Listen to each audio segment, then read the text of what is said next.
गूंज, एक अनसुनी चीख। शाम के 7:30 बजे थे। सड़क पर कोहरे की चादर बिछी थी। समीर अपनी नई कार में घर लौट रहा था। म्यूजिक सिस्टम पर धीमा संगीत बज रहा था और वो अपनी सफलता की धुनों में खोया हुआ था। अचानक सामने से एक तेज रफ्तार ट्रक आया। टायर घिसटने की तीखी आवाज, कांच के टूटने का शोर और फिर सन्नाटा। उस हादसे को हुए 6 महीने बीत चुके थे। समीर के जिस्म के जख्म तो भर गए थे, लेकिन रूह पर लगे घाव अभी भी ताज़ा थे। डर का साया। समीर अब एक अलग इंसान था। वो भीड़भाड़ वाले रास्तों से डरने लगा था। जब भी कोई गाड़ी तेज हॉर्न बजाती, उसका दिल तेजी से धड़कने लगता और माथे पर पसीने की बूंदें चमकने लगतीं। उसके लिए अब सड़कों पर निकलना एक जंग लड़ने जैसा था।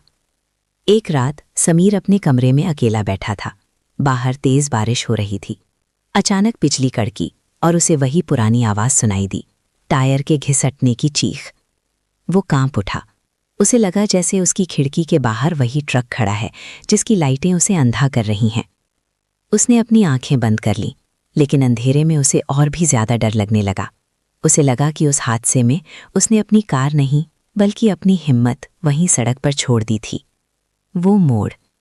अगले दिन समीर की छोटी बहन मीरा उसके पास आई। उसने देखा कि उसका निडर भाई अब साये से भी डरता है। मीरा ने धीरे से कहा, भाई, उस ट्रक ने सिर्फ तुम्हारी कार को टक्कर मारी थी, तुम्हारी जिंदगी को नहीं। अगर तुम आज घर से बाहर नहीं निकले तो वो हादसा हर रोज तुम्हें मारेगा। समीर ने कांपते हाथों से अपनी कार की चाबी उठाई। वो गैरेज तक गया। कार के पास पहुंचते ही उसकी सांसें फूलने लगीं। उसे लगा जैसे वो फिर से उसी एक्सीडेंट वाली जगह पर खड़ा है, लेकिन इस बार उसने भागने के बजाय स्टीयरिंग को कसकर पकड़ लिया। मुकाबला। उसने इंजन स्टार्ट किया। आवाज से उसका शरीर से हर उठा, पर वो रुका नहीं। उसने धीरे धीरे गाड़ी गेट से बाहर निकाली। जैसे जैसे वो सड़क पर बढ़ रहा था, उसका डर कम होता जा रहा था। उसे एहसास हुआ कि जो डर उसे 6 महीने से कैद किए हुए था, वो बाहर नहीं बल्कि उसके दिमाग के अंदर था। उस दिन समीर ने कोई लंबी यात्रा नहीं की, बस मोहल्ले का एक चक्कर लगाया। लेकिन उस एक चक्कर ने उसे यकीन दिला दिया कि डर सिर्फ एक गूंज है जो तब तक सुनाई देती है जब तक हम उसे चुप कराने की हिम्मत नहीं जुटाते। समीर घर लौटा तो उसके चेहरे पर महीनों बाद एक सुकून वाली मुस्कान थी। हादसा गुजर चुका था और अब उसका डर भी। गूंज, साये का पीछा। मोहल्ले का वो छोटा सा चक्कर समीर के लिए एक जीत तो थी, लेकिन असली परीक्षा अभी बाकी थी। उस रात जब समीर सोया तो उसे सपने में फिर वही कोहरा और वही तीखी हेडलाइट्स दिखाई दीं, पर इस बार कुछ अलग था। ट्रक के टकराने से ठीक पहले उसे शीशे में एक चेहरा दिखा, एक ऐसा चेहरा जिसे वो पहचान नहीं पाया, लेकिन उसकी आंखें समीर का पीछा कर रही थीं। एक रहस्यमयी अजनबी। अगले हफ्ते समीर ने फिर से ऑफिस जाना शुरू किया। वो अपनी पुरानी कार के बजाय टैक्सी का इस्तेमाल करता था। एक शाम जब वो ऑफिस से निकल रहा था, उसने देखा कि सड़क के उस पार वही पुराना आधा टूटा हुआ ट्रक खड़ा है जिसने उसका एक्सीडेंट किया था। समीर के पैर जम गए। ये मुमकिन नहीं है, उसने खुद से कहा। वो ट्रक तो कबाड़ में जा चुका था। लेकिन जैसे ही वो पास गया, ट्रक गायब हो गया। अब समीर को लगने लगा कि शायद वो पागल हो रहा है।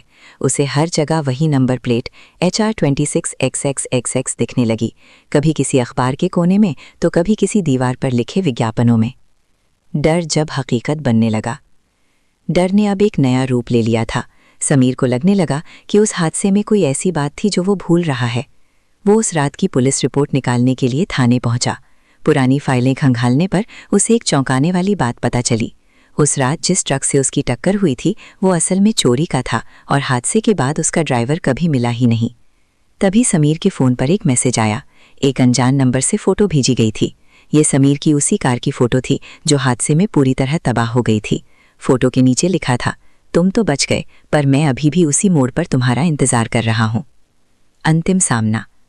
समीर समझ गया कि ये सिर्फ मानसिक डर PTSD नहीं है, बल्कि कोई जानबूझकर उसे डरा रहा है। वो घबराने के बजाय इस बार गुस्से से भर गया। उसने तय किया कि वो उसी जगह जाएगा जहां उसका एक्सीडेंट हुआ था। रात के वही 7:30 बजे थे। कोहरा वैसा ही घना था। समीर अपनी गाड़ी लेकर उसी मोड़ पर खड़ा हो गया। सन्नाटा इतना गहरा था कि उसे अपनी धड़कनें साफ सुनाई दे रही थीं। अचानक पीछे से तेज हेडलाइट्स चमकी। एक बड़ा सा साया उसकी कार की तरफ बढ़ने लगा। समीर ने शीशे में देखा, वही ट्रक, वो तेजी से उसकी तरफ बढ़ रहा था। समीर का दिल फिर से वैसे ही धड़का जैसे 6 महीने पहले धड़का था, लेकिन इस बार उसने ब्रेक नहीं मारा। उसने अपनी कार को पीछे की तरफ घुमाया और सीधे ट्रक की लाइटों की ओर बढ़ गया। जैसे ही टक्कर होने वाली थी, ट्रक ने अचानक ब्रेक मारे। ट्रक से एक आदमी बाहर निकला और भागने लगा। समीर ने दौड़कर उसे दबोच लिया। जब उसने उस आदमी का चेहरा देखा तो वो दंग रह गया। वो उसका अपना पुराना बिजनेस पार्टनर अमित था। सच्चाई का खुलासा। अमित ने डरते हुए कबूल किया कि वो एक्सीडेंट कोई इत्तेफाक नहीं था। वो समीर को रास्ते से हटाना चाहता था ताकि कंपनी का सारा मुनाफा उसे मिल सके। वो पिछले 6 महीनों से समीर के मानसिक डर का फायदा उठा रहा था ताकि समीर पूरी तरह टूट जाए और बिजनेस छोड़ दे। नई शुरुआत। समीर ने अमित को पुलिस के हवाले कर दिया। उस रात जब वो घर लौटा तो वो कोहरा उसे डरावना नहीं लग रहा था। उसने महसूस किया कि इंसान के अंदर का डर अक्सर बाहर के दुश्मनों से ज़्यादा खतरनाक होता है, लेकिन जब हम हकीकत का सामना करते हैं तो सबसे बड़ा डर भी घुटने टेक देता है। अब समीर के कानों में टायर घिसटने की आवाज़ नहीं बल्कि अपनी जीत की गूंज थी।